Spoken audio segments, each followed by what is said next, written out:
জাতিসংঘ মহাসচিব অ্যান্টোনিও গুতেরেসের সঙ্গে বৈঠক করেছেন বিএনপি মহাসচিব মির্জা ফখরুল ইসলাম আলমগীর সহ একাধিক রাজনৈতিক নেতা ও সংস্কার কমিশনের সদস্যরা।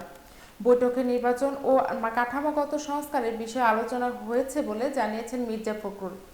সংস্কার অবশ্যই করতে হবে, কিন্তু যত দ্রুত সম্ভব। বিশেষ করে নির্বাচনের আগে প্রয়োজনীয় সংস্কারগুলো সম্পন্ন করতে হবে, এটা চলমান প্রক্রিয়া। এই বিষয়গুলো তুলে ধরেছি।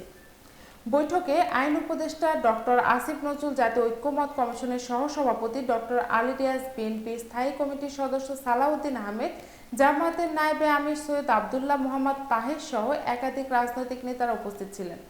জাতিসংঘ মহাসচিব বৈঠকে কোনো মন্তব্য করেননি বলে জানান ফখরুল।